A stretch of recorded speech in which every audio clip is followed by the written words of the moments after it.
sa aking ama. At alam niya na kapag may naparusahan ay hindi na ipapalabas at hindi na kakausapin ng hari. Kaya dumating sila sa kanilang palasyo.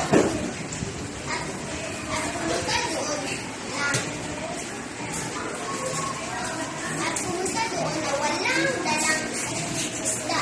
Kaya umalis na rin si Beckham Wizard kasi hindi siya nakadala ng limutong isda. Kaya tinanggap ng prinsipe na ikulong siya doon sa kulungan at hindi na siya pinakikita.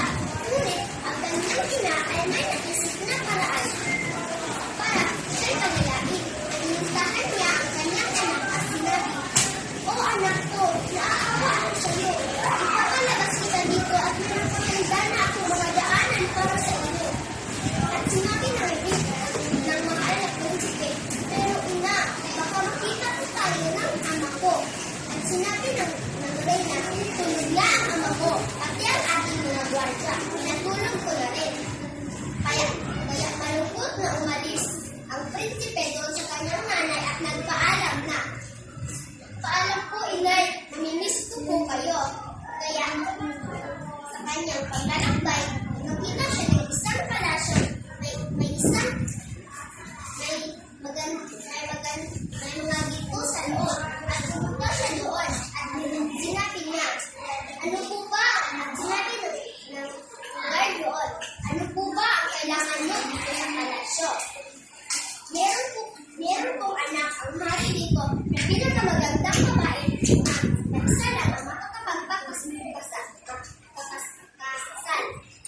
Kaya inisip ito ng lalaki. Ano pag inisip? Kaya inisip ito ng lalaki at sinabi niya, "Sige, tatanggapin ko. Papakasalan ko ang inyong prinsesa." Pero sinabi ng gwardiya, hindi na ito maaari dahil marami na siyang mga napakasalan. Pero inisip ito ng lalaki at nakipagpakasal pa rin siya sa prinsesa. Pinapasok siya ng lalaki. Ay nako, pumasok siya doon sa loob at doon na siya natulog. Lumipas ang isang araw, pinuntahan niya ang mahal na hari. Nagbigay galang sa mahal na hari. "Mahal na hari, gusto ko po sanang pakasalan ang iyong magandang anak." At kumain ang prinsipe, "Gusto mo bang magpakasal sa aking anak?" At sinabi ng lalaki, "Opo, magpapakasal po ako sa inyong anak." Kaya pumayag din ang mahal na hari. "Sige, maghahanda na ako ngayon para bukas natin gagawin ang kasal." Nagbubay sila ng nagbubay para sa prinsipe. At siya ang ikadalawampung mamamatay sa kanila. Ngunit dumating ang kasal, nakaupo ang prinsipe sa isang magandang trono. At nandoon ang prinsesa sa magandang trono niya. At nagsimula na ang kasal.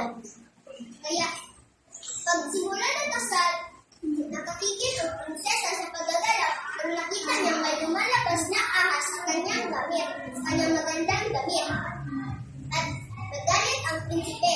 Sinubukan niya itong matigilin, ngunit nasapian din siya ng magandang tono na nakakalason. Pero hindi nila alam na ang kaibigan niyang Arabo ay naghihintay pala sa kanya doon sa isang malaking cabinet. Tapos, nagalit ang kanyang kaibigang Arabo doon sa ahas.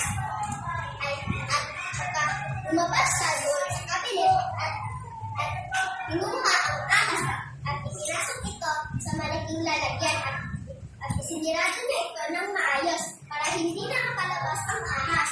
At sinabi ng prinsipe, "Salamat, iniligtas mo ang buhay namin ng aking prinsesa. Pero teka, paano kapag hindi nasapian ng ahas? Nagtatago po ako sa isang malaking kabinet." At naisipan ito ng malaki. Kaya doon simula ang bagong buhay nila at nagpakasal na ang prinsipe at ang prinsesa. At nagyakapan silang dalawa ng mahimbing na mahimbing. Ang wakas. Very good.